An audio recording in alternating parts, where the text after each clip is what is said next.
मध्य प्रदेश, छत्तीसगढ़, राजस्थान, तेलंगाना और मिजोरम पीएम मोदी और राहुल गांधी की रैलियों के जरिए आज 2024 के लोकसभा चुनाव का सेमीफाइनल कहे जाने वाले विधानसभा चुनावों के प्रचार का शंखनाद हो गया। पीएम मोदी ने मध्य प्रदेश और राजस्थान की रैलियों के जरिए कांग्रेस पर भ्रष्टाचार, परिवारवाद और अर्बन नक्सल के आरोप लगाए, तो साथ ही महिला आरक्षण बिल के समर्थन को भी विपक्ष की मजबूरी बता दिया। लेकिन राहुल गांधी ने ओबीसी का मुद्दा उछालते हुए सवाल दाग दिया कि मोदी सरकार जाति जनगणना से भाग क्यों रही है। तो साथ ही आरोप भी लगाया कि मोदी सरकार के रिमोट से देश की संपत्ति अदानी के हवाले की जा रही है। कांग्रेस और उसके गठबंधन गठबंधन ने इस धरोहर के विरोध हल्ला बोल शुरू कर दिया है। इन्होंने घोषणा की है कि ये सनातन को जड़ से मिटा देंगे, हमारी पहचान को मिटा देंगे। मैं जानता हूं राजस्थान चुनाव में ही नहीं बल्कि आने वाले हर चुनाव में गठबंधन गठबंधन को इसका नुकसान उठाना ही पड़ेगा। तो दो तरीके के रिमोट कंट्रोल हैं। अब मैंने उनके रिमोट कंट्रोल के बारे में पार्लियामेंट में बात उठाई। मैंने नरेंद्र मोदी जी से पूछा कि मोदी जी, आपका अदानी जी के साथ क्या रिश्ता है? डिफेंस में अदानी जी को पूरा का पूरा फायदा, पोर्ट्स में पूरा फायदा, एयरपोर्ट्स में पूरा फायदा। आपने 5 किसानों के कानून उसमें उनको फायदा देने की कोशिश की। रिश्ता क्या है? जवाब मिला, मेरी लोकसभा की सदस्यता रद्द कर दी।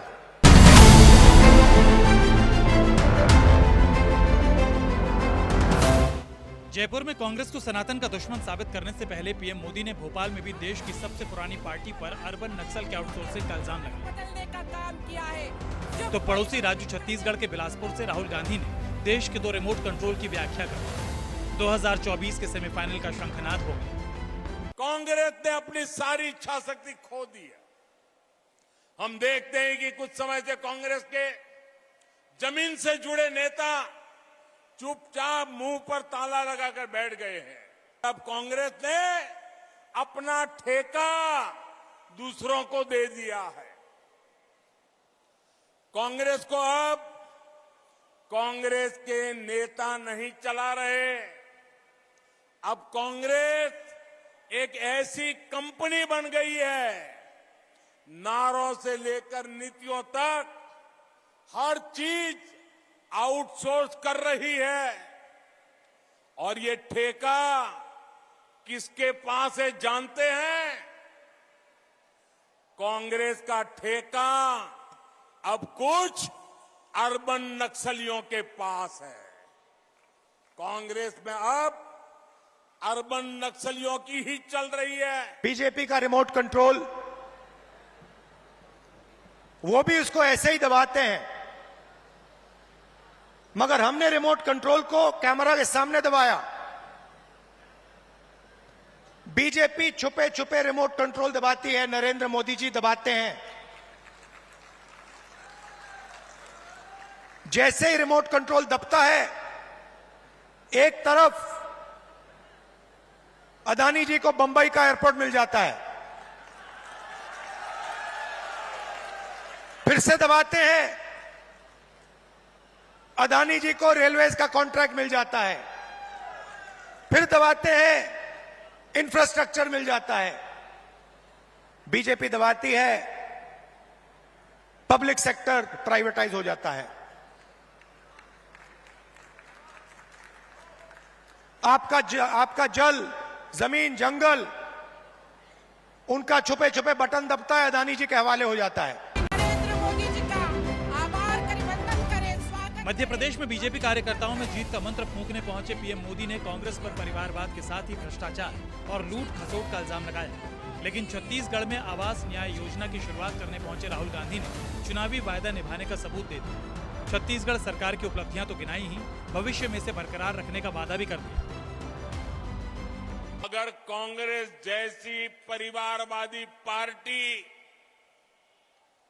हजारों करोड़ों के घोटाले का इतिहास रचने वाली पार्टी,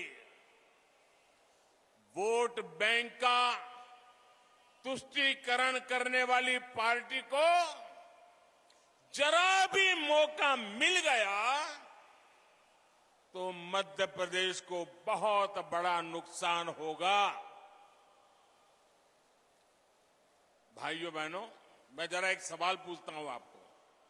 मैं कहता हूं जहां जहां कांग्रेस गई है उस राज्य को बर्बाद कर दिया है। क्या आपको लगता है मध्य प्रदेश को भी यही करेंगे वो? आपको लगता है मध्य प्रदेश का भी यही हाल करेंगे? चुनाव जीतने के एकदम बाद कैबिनेट ने 5 वायदे पूरे कर दिए। छत्तीसगढ़ में हमने वायदे किए थे, पहली कैबिनेट मीटिंग में हमने वायदे पूरे करे, और यही हमने हिमाचल में किया, यही हमने राजस्थान में किया। हम आपसे 15 लाख वाले झूठे वायदे नहीं करेंगे, और हमारा रिमोट कंट्रोल जो चलता है सबके सामने चलता है। हमारी अदानी जी की सरकार नहीं है, हमारी किसानों की, मजदूरों की, दलितों की, आदिवासियों की, पिछड़ों की, कमजोर वर्गों की सरकार है। भोपाल में पीएम मोदी की जुबान से महिला आरक्षण बिल पास होने का जिक्र भी आया, लेकिन राहुल ने फिर वही सवाल पूछ डाला कि देश की आबादी में करीब 50% की हिस्सेदारी रखने वाले ओबीसी को आरक्षण के लायक क्यों नहीं समझा गया। आखिर 90 सेक्रेटरी में ओबीसी सिर्फ 3 ही क्यों? पीएम मोदी जातीय जनगणना के खिलाफ क्यों? उनको नारी शक्ति वंदन अधिनियम का मजबूरी में समर्थन इसलिए करना पड़ा क्योंकि मेरी माताएं बहनें जग गई हैं। मेरी माताओं बहनों का हौसला बुलंद है। मेरी माताओं बहनों ने शक्ति का परिचय करवा दिया है, और इसलिए ये माताओं बहनों से डरे हुए हैं। इसलिए नीची मुंडी करके हाउस में अनचाहे अनमन से उंगली तो दबा दी। ये नारी शक्ति को बांटने की पूरी कोशिश करेंगे। नारी शक्ति एक न हो इसलिए भांति भांति की अफवाहें फैलाएंगे।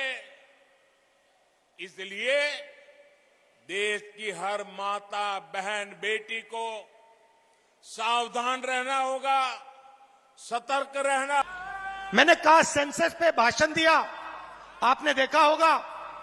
जैसे ही मैं कास्ट सेंसस की बात करता था कैमरा उधर हो जाता था। ठहरिए ठहरिए ठहरिए। जैसे ही मैं कास्ट सेंसस की बात करता हूं, लोकसभा में बात की, वैसे ही कैमरा उधर हो जाता है। मैंने एक आंकड़ा निकाला, हिंदुस्तान की सरकार को